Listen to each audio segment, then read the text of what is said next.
Hello मित्रों, केबी academy Banda में आप सभी का स्वागत है। हम आज इलेक्ट्रिकल का टॉपिक लेकर के हाजिर हैं।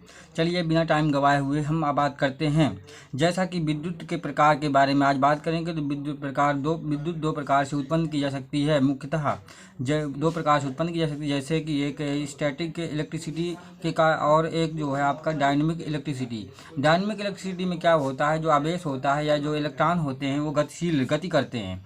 और वहीं पर बात करें तो स्टैटिक जो विद्युत होती है उसमें क्या होता है कि इलेक्ट्रॉन या आवेश विराम अवस्था में रहता है, अर्थात घर्षण के कारण से इसमें जो है इलेक्ट्रिसिटी का गुण उत्पन्न किया जाता है। और अब बात करें तो आगे पदार्थ की संरचना के बारे में, तो पदार्थ की जो संरचना, पदार्थ जो है कणों से मिलकर बना होता है। कण, फिर इसके बाद अणु आते हैं, अणु से परमाणु, और परमाणु जो है दो प्रकार के होते हैं, स्थिर परमाणु कण और अस्थिर परमाणु कण।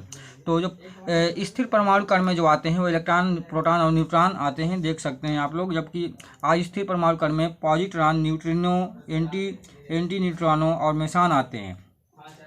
वहीं पे बात करें कि इलेक्ट्रिसिटी क्या है, तो इलेक्ट्रिसिटी क्या होता है हम आपको बताते हैं कि जो इलेक्ट्रॉन या आवेश का एक स्थान से दूसरे स्थान तक प्रवाह ही क्या कहलाता है, विद्युत कहलाता है। अब हम बात करेंगे पदार्थ क्या है। तो पदार्थ है जो है वह प्रत्येक वस्तु जो स्थान घेरती है, जिसका क्या है एक निश्चित भार होता है, उसे पदार्थ कहा जाता है। पदार्थ की मुख्यतः तीन अवस्थाएं होती हैं जो सब कोई जानता है, ठोस, द्रव, गैस।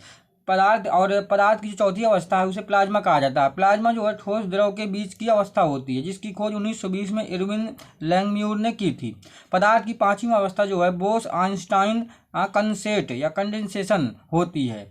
और इसके आगे बात करेंगे अणु के बारे में कि अणु क्या है। तो अणु पदार्थ का वह छोटा से छोटा भाग होता है जिसमें पदार्थ के सभी गुण विद्यमान होते हैं। और अणु की जो एक नेचर होता है कि प्रकृति में स्वतंत्र अवस्था में विद्यमान रह सकता है। परमाणु तो किसी पदार्थ का वह छोटे से छोटा कण जो रासायनिक अभिक्रिया में भाग ले सकें अथवा रासायनिक अभिक्रियाओं द्वारा पृथक किया जा सके, परमाणु कहलाता है। और परमाणु जो होते हैं वो प्रकृति में स्वतंत्र अवस्था में विद्यमान नहीं रह सकता। और परमाणु मुख्यतः इलेक्ट्रॉन, प्रोटॉन और न्यूट्रॉन से मिलकर के बना होता है, जो पदार्थ के मूल कण कहलाते हैं। यानी कि कहने का मतलब वो पदार्थ के जो मूल कण होते हैं वो इलेक्ट्रॉन, प्रोटॉन, न्यूट्रॉन होते हैं। आगे बात करेंगे तो जो परमाणु होता है उसका जो नाभिक होता है, नाभिक में प्रोटॉन और न्यूट्रॉन पाए जाते हैं। प्रोटॉन धनात्मक चार्ज आवेश रखता है और न्यूट्रॉन पर कोई आवेश नहीं होता है। वहीं पे बात करें तो अब इलेक्ट्रॉन कहाँ रहेंगे, तो इलेक्ट्रॉन जो है नाभिक के चारों ओर कक्षाओं में रहते हैं, वितरित रहते हैं। और इलेक्ट्रॉन पर जो है माइनस का चार्ज होता है, यानी ऋणात्मक चार्ज होता है। अब बात करेंगे तो परमाणु की जो कक्षा है उसका व्यास कितना होगा, तो वो 10⁻⁻10 मीटर होता है, आप देख सकते हैं। अब आगे चलते हैं। अब आगे बात करेंगे कि जो है किसी परमाणु का नाभिक प्रोटॉन एवं न्यूट्रॉन से मिलकर बना होता है, ये बिल्कुल आपको पहले ही बता दिया गया है। आगे बात करेंगे कि नाभिक का जो व्यास है वो कितना होगा, तो नाभिक का व्यास 10⁻⁻14 मीटर के बराबर होता है। और यहीं पे बात कर लेते हैं कि जो है नाभिक की खोज 1911 में अर्नेस्ट रदरफोर्ड, जिसको हम केवल शॉर्ट में जो है रदरफोर्ड के नाम से जानते हैं, नामक वैज्ञानिक ने की थी। और नाभिक के चारों ओर इलेक्ट्रॉन दीर्घवृत्तीय कक्षा में क्या है, चक्कर लगाते हैं। इलेक्ट्रॉन की खोज सबसे पहले जे थॉमसन ने की थी, ईंट पर नाच जे थॉमसन ने की थी 1897 में। प्रोटॉन की खोज अर्नेस्ट रदरफोर्ड ने 1920 में की थी। न्यूट्रॉन की खोज जो है जेम्स चैडविक ने 1932 में की थी। अब आगे बात करेंगे द्रव्यमान जो है, देख सकते हैं आप, इलेक्ट्रॉन का द्रव्यमान ये होता है, प्रोटॉन का सामने यहाँ पर है, न्यूट्रॉन का भी दिया गया है। अब इलेक्ट्रॉन पर जो है माइनस का आवेश होता है, और वो भी कितना होता है, -1.6 × 10⁻⁻19 कूलाम। कूलाम क्या है, आवेश का मात्रक होता है। आगे बात करते हैं प्रोटॉन पर। तो प्रोटॉन पर इलेक्ट्रॉन के बराबर आवेश होता है लेकिन धनात्मक होता है, और इलेक्ट्रॉन पर ऋणात्मक होता है, कहने का मीन्स ये हुआ। और न्यूट्रॉन पर कोई आवेश नहीं होता है। और इलेक्ट्रॉन पर जो न्यूट्रॉन का जो द्रव्यमान होता है वो जो है प्रोटॉन के द्रव्यमान के से थोड़ा सा ही क्या है, कम होता है, देख सकते हैं। पावर सेम है दोनों की, तो इसका मतलब न्यूट्रॉन का जो द्रव्यमान है थोड़ा सा ज़्यादा है, 1.6749 है यहाँ पर। और यहाँ पर देख सकते हैं आप लोग, तो 16726 है प्रोटॉन के द्रव्यमान पर। और आगे बात करते हैं यहीं पर, तो सबसे पहले जो प्रोटॉन की खोज है वो प्रथम बार गोल्डस्टीन ने 1886 में हाइड्रोजन आयन के रूप में देखा था। परंतु सब लोग जो है अर्नेस्ट रदरफोर्ड को ही मतलब जो है मानते हैं, और द्वारा ही नाभिक और नाम से पहचाना गया। मतलब कि जो है कहने का मतलब ये हुआ कि जो यहाँ पर प्रोटॉन की खोज है वो नाभिक में जो है प्रोटॉन की खोज जो है सही जो है एक्सप्लेनेशन या डिफिनीशन जो है उसके बारे में जानकारी रदरफोर्ड ने दी थी। तो इसलिए रदरफोर्ड को ही हम मानते हैं कि जो है उन्होंने ही क्या है प्रोटॉन की खोज की।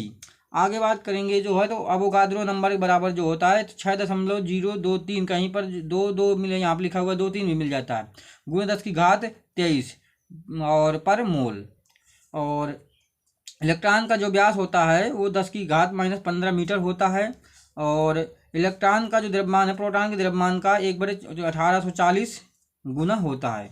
और इसके बाद बात करेंगे प्रोटॉन और न्यूट्रॉन के बीच का जो प्रोटॉन और न्यूट्रॉन के बीच की जो दूरी होती है 2 से 3 फर्मी होती है, और एक फर्मी में 10⁻−15 मीटर होते हैं। और प्रत्येक न्यूट्रॉन और प्रोटॉन की संहति एक हाइड्रोजन परमाणु की संहति के बराबर होती है। और यहीं पे बात करें जो इम्पोर्टेंट चीज़ें हैं वही क्वेश्चन कराएंगे केवल दोस्तों हम। नाभिक में प्रोटॉन तथा न्यूट्रॉन की संख्या बराबर होती है, याद रखिएगा। और इसके बाद हम बात करेंगे तो यहाँ पर हाँ विद्युत चुम्बकीय तरंगों का जो है तरंग दैर्ध्य क्या रहता है। तो ये जो विद्युत चुम्बकीय तरंगें होती हैं, ये प्रकाश भी एक विद्युत चुम्बकीय तरंग है, यानी प्रकाश की जो तरंग दैर्ध्य होती है सभी रंगों की कहाँ से स्टार्ट होती है 38, किसी बुक में 38 से 78 मिल जाता है, यहाँ पर 4000 एंगस्ट्रॉम से 7500 एंगस्ट्रॉम तक दिया गया है। और यहीं पर 1 एंगस्ट्रॉम बराबर 10⁻−10 मीटर होता है। तो हम बात करेंगे, अब देख सकते हैं नीचे नीले रंग की तरंग दैर्ध्य दिए है, और ये 7 कलर होते हैं पूरे। रेड की लास्ट सबसे अधिक रेड की होती है तरंग दैर्ध्य 7500 का, और अगर किसी बुक में 7800 भी मिल सकता है। हम आगे बात करेंगे, इसको याद रखने का जो तरीका है वो विबग्योर होता है, विबग्योर। अगर विबग्योर वी से आर की तरफ जाएंगे तो वेवलेंथ बढ़ेगी, और अगर फ्रिक्वेंसी की बात करें तो फ्रिक्वेंसी जो है आर से जो वी की तरफ क्या है घटती है। और इसके बाद हम बात करेंगे तो यहाँ पर विद्युत चुम्बकीय तरंगों के विकिरण ऊर्जा के बारे में। तो डेल्टा ई बराबर होता है C/λ बराबर h/μ भी कह सकते हो। h यहाँ प्लांक नीयतांक होता है, c प्रकाश की चाल होती है, लैम्डा तरंग दैर्ध्य होती है, और म्यू क्या होती है आवृत्ति होती है यानी फ्रिक्वेंसी।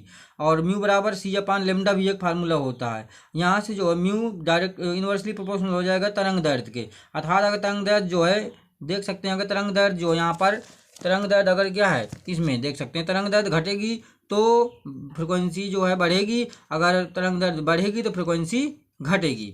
और इसीलिए यहाँ पे विबग्योर में उल्टा दिखाया गया है एरो करके। जब आपकी जो है वेवलेंथ बढ़ रही है तो फ्रिक्वेंसी घट रही है, समझ सकते हैं। और इसके बाद हम आगे बात करेंगे अगले वीडियो में मित्रों। इसी के लिए जय हिंद जय भारत।